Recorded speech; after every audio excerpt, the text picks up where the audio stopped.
Ayun. So, next problem po tayo is about trigonometry or the cosine law. Yan, nasa medyo madadali na po tayong problem. Ayan. The distance between Miami and Orlando is about 220 miles. Ayan. A pilot flying from Miami to Orlando starts the flight 10 degree, of course, to avoid the storm. So, may storm daw dun kasi sa original path. So, nag-off course siya ng 10 degree. After flying this direction for 100 miles, how far is the plane from the Orlando? Ayun, so drawing lang natin. Kunwari, ito si Miami. Oops, ito si Miami. Point dito, si M. Then, nandito si Orlando. So, point O. Originally, kapag yung distance po nitong dalawang point is 220 miles. Pero, since may storm po, kapag diniretso itong path na to, may storm po na mag-hit dun sa ating airplane. Ayan. Kaya, iniwasan po siya ni pilot. So, nag-off course siya ng 10 degree. So, ayan, nag-off course siya dito ng 10 degree.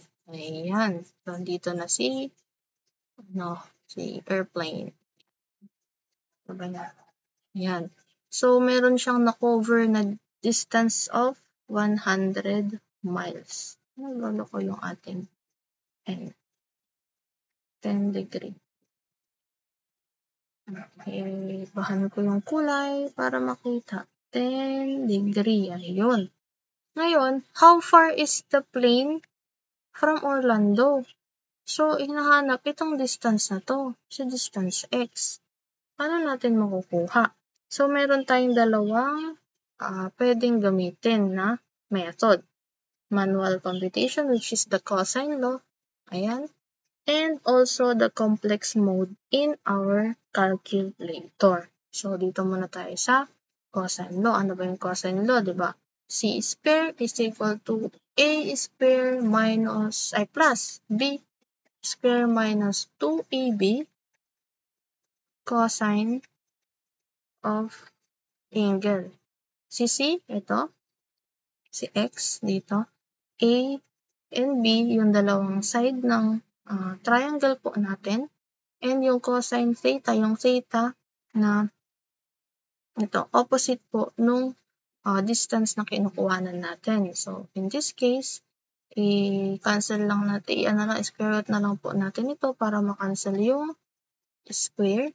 So, ang matitira po, ang C po dito si X is equal to square root po ni A, which is 220 square plus 100 square minus 2 times 220 times 100, ayan, cosine 10 degree. Ayan. Calculate lang po natin. I-calculate natin. Ayan. Calculate natin. Lipat. Ayan. Bale, i-store ko na lang po si A. Si 220 sa A. And then, si 100 sa B. Para madali na lang siyang i-type. Ayan. Square root po ni A. Ayan, diba?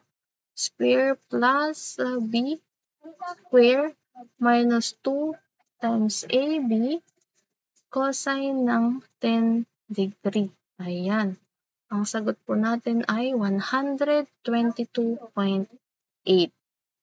Ayan, si X daw po ay, si X? 122.8 miles. Ayan. Manual ito, using cosine law. Using complex mode naman po, pwede natin gamitin. complex mode. Ayan. Punta lang po tayo sa mode 2. Mode 2. Ayan po si complex mode sa ating CalQ. Ngayon, ang magiging syntax po natin ay kapag ganito na cosine law is A minus B angle yung nasa gitnang angle nila, which is 3 theta. Ayan. Tapos, makukuha na po natin yung x. Okay, try natin. Bale, mode 2. Ayan. Then, nakastore naman siya kay A. Absolute value si abs. A minus B. Angle is nandito po siya kay integral sign. 10 equal. Same lang, 122.8. Ayun, 122.8 miles. Ayan, umuulan na. Blessing, blessing, blessing. Ayan. Next tayo. Si Geometry and Algebra. Ayan, Geometry and Algebra na tayo. Ngayon, basahin po ang ating problem. Ayan.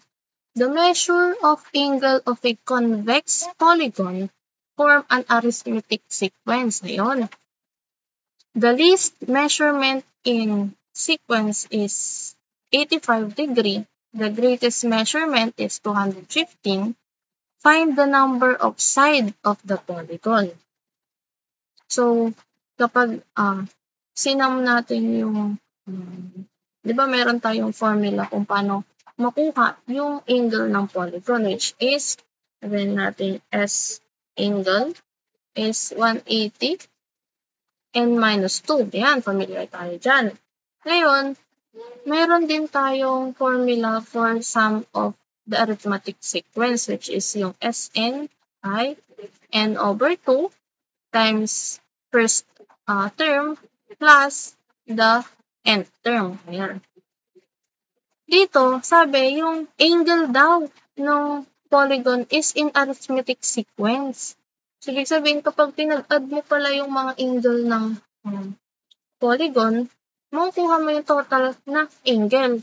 Ibig sabihin, equal yung itong formula na to dito sa formula natin kung paano natin kinukuha yung total angle ng polygon. So, i-ano lang natin, equate lang natin. So, 180 n minus 2 is equal to n over 2 times a first term plus the last term. Ayan.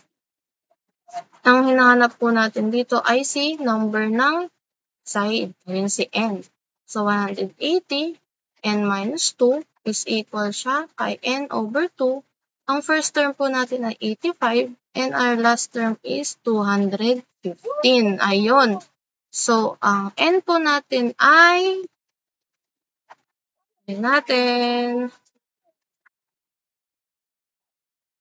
bali mode 1 tayo. Ayan, bali 180 x minus 2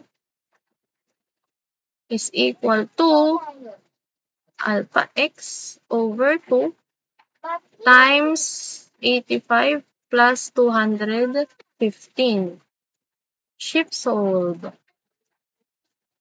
So, ang number po ng ating side ng polygon is 12 pala. Ayan. If I'm not mistaken, dodecagon. Ayan. Yun lang. Next na po tayo.